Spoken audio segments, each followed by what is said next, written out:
You could be the best candidate for the job, but if you don't get a chance to interview, well, then it doesn't matter. And your resume? Well, you could make mistakes in your resume that actually keeps you from being able to interview. I've been in recruitment for 15 years, and in today's video, I'm going to give you 5 common mistakes that people make that keep them from getting to the interview stage. Let's go. Now, the first big mistake people make is they have generic summary sections at the top of their resume. So these might say something along the lines of motivated professional seeking to leverage skills for business opportunity, right?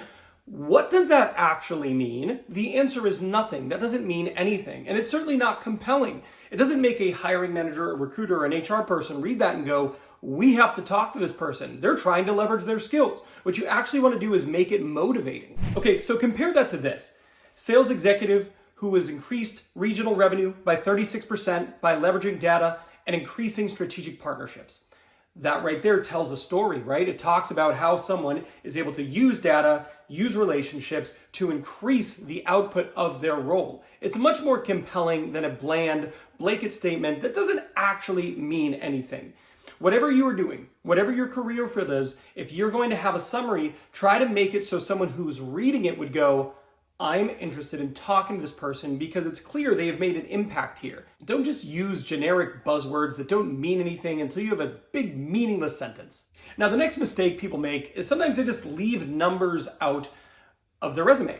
And the problem with that is numbers tell a story. So for example, compare these two things. The first thing, managed a large team. Okay, what does that mean? What is large to you? Is large 3? Is large 3,000? I don't know. You didn't say anything. Compare it with this. Managed a team of 6 software engineers who developed blank, right? That right there is just telling a bit more of a story. The reality is numbers tell a story. And if you're leaving numbers out of your resume, there's not a lot there for people to actually go on. They see some words, but they have no idea what that means because you're not actually including numbers. Another big mistake people make is they include irrelevant information. So for example, if you've been in your career for a while, it does not matter what high school you went to. We don't need to know about your internships. It doesn't need to know what your first job or two is, right?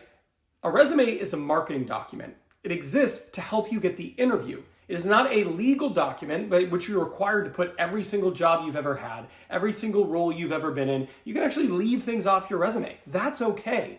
So you have 1 to 2 pages to really make an impact.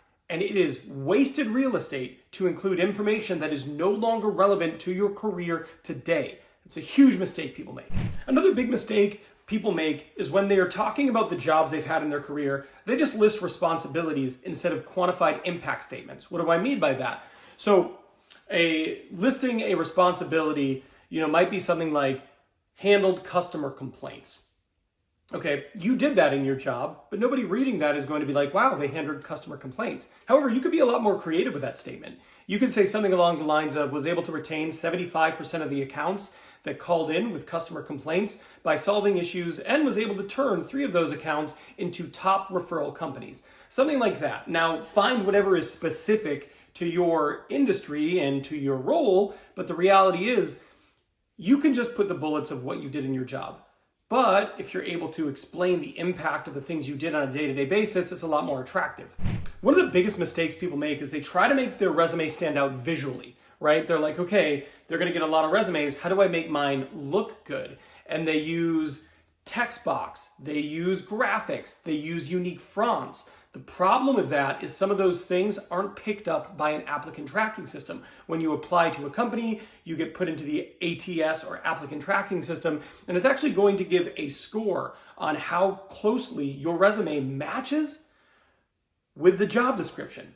And if you're using text box, if you're using a graphic, those things are not picked up. They don't register, they don't read. And because of that, information in those graphics, in those text box, it's not going to actually be read by the ATS, and it's going to make you look like an actual worse match than you are. By including those things, you might not get to the interview phase just because the applicant tracking system wasn't able to pick up on those things you did to make your resume look more visually appealing.